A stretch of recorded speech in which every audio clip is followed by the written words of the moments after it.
My dear আবিজানেরা, আসসালামু আলাইকুম। ভিডিওর শুরুতেই আপনাদের কাছে ছোট্ট একটা অনুরোধ। আসলে এই প্রিয় প্রণয়িনী গল্পটা হচ্ছে কি আপনার রানিং, যেটা নতুন পর্ব দিতে দিতে লেখিকা অনেক দিন লাগিয়ে দেয়। ভাই নতুন পর্ব আসলে তারপরে তো আমি আপলোড করে দেই। প্রিয় প্রণয়িনী পর্ব সংখ্যা 52 প্রথম অংশ। নুসরাত ইশরাতকে উপহারের সাথে করে একটা চিরকুট দিয়েছে। চিরকুটে বাংলা অক্ষরে লেখা। ইশরাতের কাছ থেকে চিরকুটটা চেয়ে নিয়ে যখন জাইন চোখের সামনে তুলে ধরল, তখন তার মুখের বিশ্রী পরিবর্তন হলো। মুখ উল্টে বমি করার ভাবভঙ্গি করে বলল, মানুষের লেখা নাকি এটা?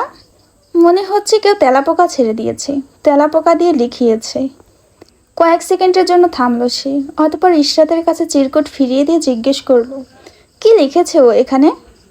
ইশরাত চিরকুটটা নিজ মনে পড়তে লজ্জায় মুখ লাল হয়ে আসলো, চোখের চামড়া কুঁচকে গেল, কান গাল গরম হয়ে আসলো।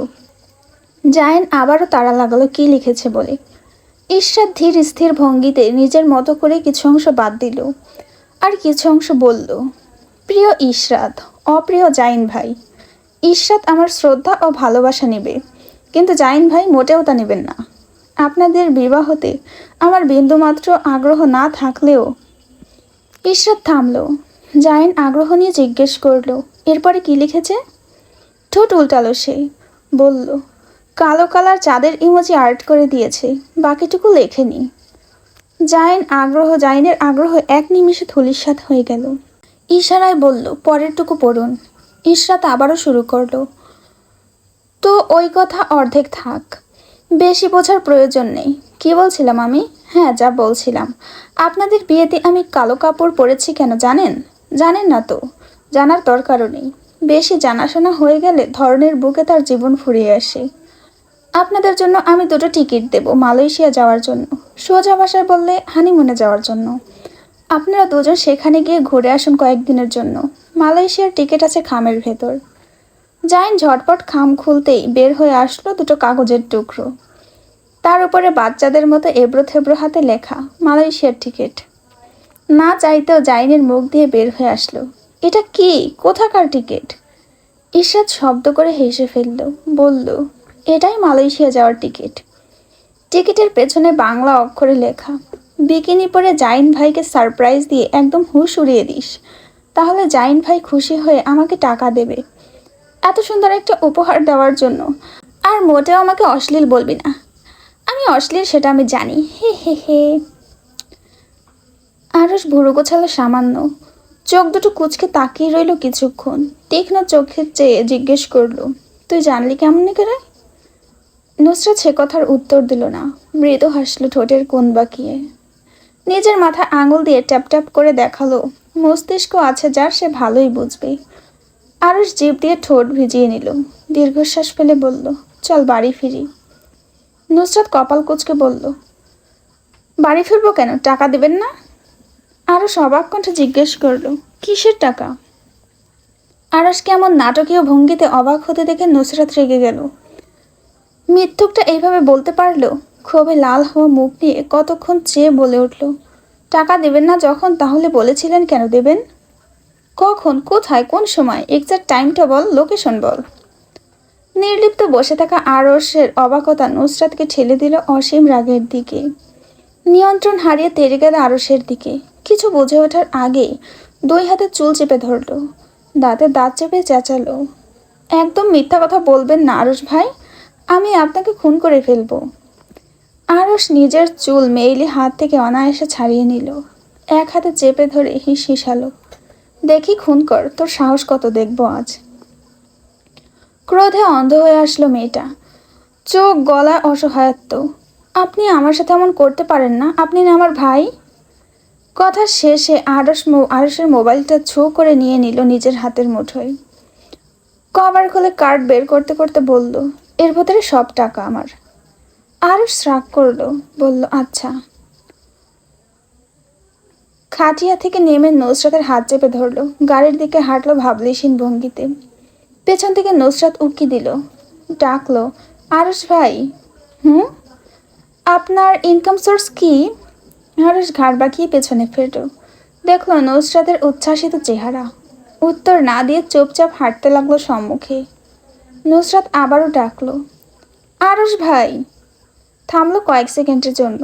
বলুন না আপনার ইনকাম সোর্স কি? বললে কি আমি আপনার ভাগেরটা নিয়ে নেব? বলুন না প্লিজ প্লিজ। আরশ ঘাড় বাঁকিয়ে আবারও তাকালো ডিম্বাকৃতির মতো চোখগুলোর দিকে। গম্ভীর গলায় বলল, আছে কিছু একটা। নুসরাত চিরবিরিয়ে উঠল, আছে মানে কি? আছেটা কি সেটাই তো জানতে চাচ্ছি। আরশ উত্তর দিল না, হয়তো প্রয়োজন বোধ করলো না। চোখ মুখ কঠিন করে বলল, এত জেনে কি লাভ? তাই বলে কিছু বলবেন না? না। আরশ ফ্রন্ট সিটের দরজা খুলে দিল, ইশারায় দেখালো ভেতরে বসার জন্য। নুসরাত সিটে বসতেই আরশ ড্রাইভিং সিটে গিয়ে বসলো। গাড়ি স্টার্ট দিতেই নুসরাত বিড়বিড় করলো, শালা আস্ত খাটাস, মনে হয় সুদ ঘুষ খায়। আরশ ঘাড় বাঁকিয়ে একবার নুসরাতকে দেখে গাড়ি চালানোতে মনোযোগী হলো। গাড়ি কংক্রিটের রাস্তা দিয়ে নরম আলোর ঝিকিমিকি খেলায় রক্ত ধুলো মাখা এড়িয়ে গেল। মেইন রোডে উঠে আসতেই নুসরাত কিছু একটা দেখে চেঁচালো, আরশ ভাই গাড়ি থামান। আরশ গাড়ি থামাতে থামাতে নুসরাত দরজা খুলে হন্তদন্ত পায়ে ছুট লাগালো মেইন রোডের চলাচলরত গাড়ির সামনের দিকে। অতপর হারিয়ে গেল রাস্তার ওপাশে। আরশ গাড়ি একপাশে পার্ক করে রেখেই মুখে ওয়ান টাইম মাস্ক লাগিয়ে বের হলো। চোখ মুখ কুঁচকে অপেক্ষা করলো রোড পরিষ্কার হওয়ার।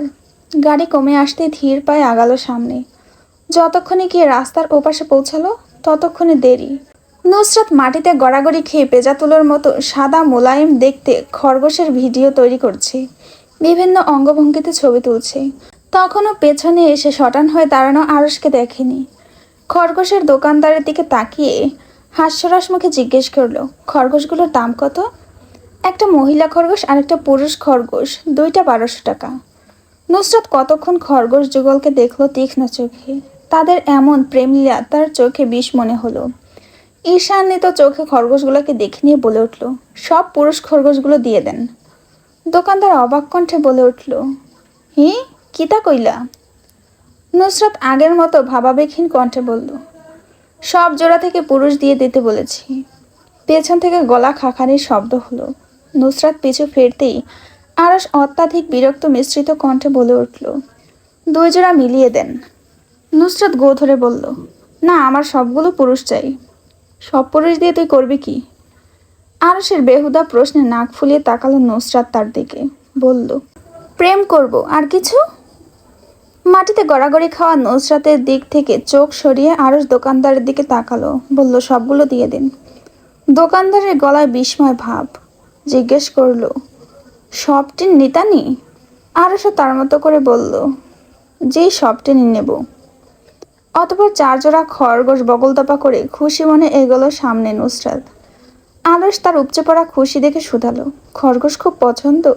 নুসরাত মাথা দোলালো উপর নিচ, বলল, খুব। কিছু সময় নীরবতা নেমে আসলো দুজনের মধ্যে। রাস্তা পার হওয়ার সময় নুসরাত আরশকে রেখেই দৌড় মেরে চলে যাওয়ার আগে আরশ মুঠিতে পড়ে নিল তার হাত। নুসরাত একবার তাকিয়ে দেখলো, তারপর বিরক্ত মিশ্রিত কণ্ঠে জিজ্ঞেস করলো, হাত ধরছেন কেন আরশ ভাই? আরশ মৃদু আওয়াজে আওড়ালো, গাড়ি দেখে চলতে হবে। তো আপনি দেখে চলুন না, আমাকে দেখে চলতে বলছেন কেন? মুখ ভরে শ্বাস ফেলল সে। সেহেতু বাড়ি পৌঁছানো না পর্যন্ত তুই আমার রেসপন্সিবিলিটি, অ্যান্ড ইউ নো না আমি আমার দায়িত্বের কাজ কতটা গুরুত্ব সহকারে করি। কথা শেষে আরশ মুখে জিপার টানলো। নুসরাত হাত ছাড়িয়ে নিতে চেষ্টা করলো অনেক, কিন্তু আরশ ছাড়লো না। রাস্তা পার হলো আরশের হাত ধরে। নুসরাতের কাছে মনে হলো সে লেদা বাচ্চা যে কিন্ডার গার্ডেনে পড়ে, আর আরশ তার গার্জিয়ান। নাক মুখ কুচকে আরশের ছায়ার তলে হাঁটলো। 2 মিনিট চুপ থাকার পর আরশের দিকে তাকিয়ে জিজ্ঞেস করলো, আপনার কি পছন্দ আরশ ভাই? ভোরু উঁচিয়ে জিজ্ঞেস করলো, কি? বলছি আপনার কোন প্রাণী পছন্দ? তুই পছন্দ। নুসরাত 2 পাশে মাথা ধুলালো, বলল, আরে সেটা না, বাহিরের প্রাণী কোনটা পছন্দ?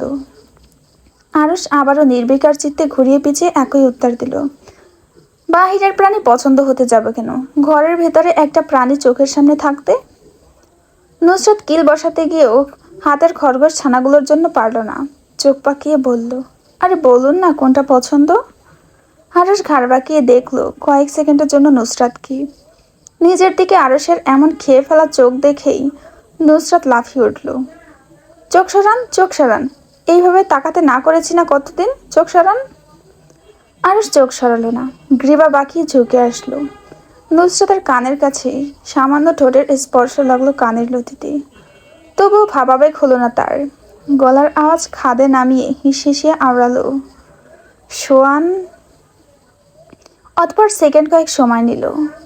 গুরু গম্ভীর কণ্ঠে বজায় রেখে রাশভারী গলা জিজ্ঞেস করার মতো করে বলল, do you know what is swan, my beloved rabbit? আরস নুসরাতের উত্তরের অপেক্ষা করলো না, সোজা হয়ে দাঁড়ালো। যেমন বিরক্ত আর নির্লিপ্ততা নিয়ে এসে নুসরাতের সম্মুখে দাঁড়িয়েছিল, তেমন করে গাড়িতে গিয়ে বসে পড়ল। যেতে যেতে শক্ত করে গাল টেনে দিল দুদিকে। ব্যথায় দু চোখ ভরে উঠল। ঝাঁঝালো ব্যথায় চোখ মুখ বন্ধ করে থুথু করে একতলা কংক্রিটের উপর রাস্তায় ফেলতেই দেখল মিটিমিটি রক্তের আবির্ভাব। মুখ কুচকে গালি দিল, শালা মানকার নাতি। সে ওখানে দাঁড়িয়ে থেকে অনেকক্ষণ গালাগাল করলো আরসকে, জানতেও পারল না, এমনকি টেরও পেল না। কথা শেষে আরস সূক্ষ্মভাবে তাকে তার চুলের ভাঁজে চুমু খেয়ে চলে গিয়েছে। শাহেদ খান আর রুমি খান এসেছেন মাহাদিকে ফিরিয়ে নিয়ে যাওয়ার জন্য। তাদের আপ্যায়নে কমতি রাখা হচ্ছে না। বন্ধুর সাথে গল্প শেষে আসরের নামাজের জন্য বাড়ি থেকে বের হলেন হেলাল সাহেব। শাহেদ খানকে নামাজে যাওয়ার কথা বললে তেমন একটা আগ্রহ দেখালেন না, তাই বন্ধুকে বাসায় রেখে টুপি মাথায় দিয়ে বাড়ির চৌকাঠ পেরিয়ে বের হলেন। নাসির মঞ্জিলের সামনে গাছগুলোতে নুসরাত পানি দিচ্ছিল মনোযোগ সহকারে। হেলাল সাহেবকে বের হতে দেখেই একবার তাকিয়ে আবার অবজ্ঞা করার মতো না দেখার ভান করল। হেলাল সাহেব নিজেও কিছু বললেন না। গেট লক করে পিছু ঘুরতে ভূতের মতো চোখের সামনে উদয় হলো একজন ফকির। হাত পেতে চাইল কিছু টাকা। হেলাল সাহেব কৃপণতা করলেন না। পাঞ্জাবির পকেট থেকে 100 টাকার কর করে একটা নোট বের করে ধরিয়ে দিলেন। মসজিদের উদ্দেশ্যে পা বাড়াতে গা জ্বালানো কথা ভেসে এলো। এত দান সৎকা করে কি লাভ? আপনজনদের হৃদয় তো পুড়িয়ে ছাই করে দিয়েছেন, কবুল হবে না এসব। সহসা হেলাল সাহেবের পা থেমে গেল। তড়াক করে পিছু ফিরে জিজ্ঞেস করলেন, তোর কোনো সমস্যা আমি দান করলে? নুসরাত রাগ করলো, বলল, আমি কখন বললাম আমার সমস্যা? আশ্চর্য। 2 পা আগালেন ভদ্রলোক, কপাল কুঁচকে জিজ্ঞেস করলেন, তাহলে খুঁচিয়ে খুঁচিয়ে কথা বলছিস কেন? নুসরাত নিরুদ্বেগ ভঙ্গিতে দাঁড়িয়ে রইল। হাতের পটটা দ্বারা পানি দিতে দিতে বলল, হাদিসের আলোকে বলছি। হাদিস জানেন না আপনি? না, জানি না, তুই সবই জানিস। কথা শেষ করে ধূপধাপ পা ফেলে সামনে এগোলেন। নুসরাত পেছন থেকে আবার ডাকলো, শ্রদ্ধেয় আব্বার ভাই, ইশরাতের শ্বশুর। হেলাল সাহেবের পা থামলো। নাক মুখ ফুলিয়ে দীর্ঘশ্বাস ফেললেন, বিড়বিড় করলেন, মানুষের কোনো আকৃতি নেই এই মেয়ের ভেতরে। নুসরাত শুনে ফেলল, বলল, কোথায় মানুষের আকৃতি নেই? সব দিক দিয়ে তো মানুষের আকৃতি আছে। হাত পায়ে গিয়ে দেখালো, অতপর নাক চেপেও দেখালো। আকস্মিক হেলাল সাহেব জোর গলায় চেঁচিয়ে উঠলেন, তুই নাক দেখে কি বোঝাতে চাইছিস? তোর নাক আছে আর আমার নেই? তোরটা সরু, আমারটা মোটা। নুসরাত বিস্মিত চোখে তাকালো, মিনমিন করলো, সেটা কখন বললাম? মাত্রই বলেছিস, মাত্র। নুসরাত শব্দ করে হেসে ফেলল, বলল, বাচ্চাদের মতো করছেন কেন আপনি? নুসরাতের কথায় আরো জোরে চেঁচিয়ে উঠলেন, বাচ্চাদের মতো করবো না তো কি করব? তুই আমার নাক নিয়ে ঠাট্টা করছিস আর আমি বসে বসে দেখব? তো আপনার নাক মোটা, সেটা আপনি কি অস্বীকার করতে পারবেন? তোর কোনো সমস্যা আমার নাক মোটা হলে? আমি কখন বললাম যে আমার সমস্যা হচ্ছে? নাক পটেটের মতো আপনার, সমস্যা হওয়ার কথাও আপনার। হেলাল সাহেব কথায় পেরে উঠলেন না, তাই গরম গরম ডাকিয়ে চলে গেলেন। নুসরাত চেয়ে থাকলো ওনার যাওয়ার দিকে। বাতাসের সাথে উচ্চ স্বরে ভেসে আসলো, এত বেয়াদব মেয়ে তো এই বংশে একটাও নেই। এটা কার মতো বেয়াদব হয়েছে আল্লাহই ভালো জানে। নুসরাত গাছের গোড়া থেকে দূর্বা ঘাস কেটে ফেলতে ফেলতে বলল, একদম আপনার মতো হয়েছি। আমাদের দুজনের কত মিল বড় আব্বু। দেখুন, দুজনেই আমরা ধান্দাবাজ। দুনিয়ার সব আকাম কুকাম করে আল্লাহর ঘরে টাকা দেই, নামাজ পড়ি। মাগরিবের পর থেকে নাসির মঞ্জিল নুসরাতের চিৎকারে ধমকে কেঁপে উঠছে। পা দুদিকে ছড়িয়ে মাথায় হাত দিয়ে আঘাত করছে আর কাঁদছে। নুসরাতের মেকি কান্না সকলের কাছে দুঃখ লাগার থেকে বিরক্তিই বেশি লাগছে। পুরো বাড়ি মাথার উপর তুলে রেখেছে সে। মাহাদি নিজেও নুসরাতের দুঃখ কষ্ট পাচ্ছে। চোখে মুখে স্পষ্ট ফুটে উঠেছে কষ্টের ছাপ। নুসরাতের মরা কান্না দেখে যখন নাজমিন বেগম জিজ্ঞেস করলেন কি হয়েছে, তখন নুসরাত যা উত্তর দিল তা শুনে মেজাজ আরও খারাপ হলো ওনার।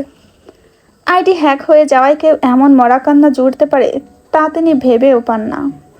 নুসরাতের হাই হতাশ এই পর্যায়ে আরও বৃদ্ধি পেল। আরশ পাশে বসে তার কান্নাকাটি দেখছিল। চিৎকারের গতি যখন কমে আসলো, আপেলে কামড় বসিয়ে ভীষণ ব্যথিত স্বরে বলল, সুন্দরই লাগছিল জোরে জোরে কান্না করছিলি যখন, এখন কেমন যেন পানসে লাগছে। নুসরাত পিছু ফিরল, আরশকে জিজ্ঞেস করলো, আরো জোরে চিৎকার দিব? হ্যাঁ। আরশের উৎসাহে নুসরাত গলা ফাটিয়ে আরো জোরে চিৎকার দিল। গলার আওয়াজ রুম হতে মিলিয়ে যাওয়ার পূর্বে নাজমিন বেগমের জুতো জোড়া এসে পড়ল নুসরাতের কোলের উপর। দূর থেকে দেখা গেল রাগে ক্ষোভে তপ্ত হয়ে এগিয়ে আসছেন নাজমিন বেগম। গলা ফাটিয়ে গালি দিলেন, চুত মারানের মেয়ে, আজ তোর একদিন কি আমার একদিন। চুলের মুঠি ধরে ঠাস ঠাস করে জুতোর বাড়ি বসাতে যাবেন, তার পূর্বে নুসরাত লাফ দিয়ে গিয়ে আরশের পেছনে দাঁড়িয়ে গেল। সহসা জুতোর বাড়ি থেকে নুসরাত বেঁচে গেলেও আরশ নিজের কাঁধ বাঁচাতে পারল না। গায়ের চামড়া জ্বলে উঠল বাড়ির প্রকোপে। চোখ মুখ কুচকালো, মুখ দিয়ে বের হয়ে আসলো ব্যথাতুর আওয়াজ।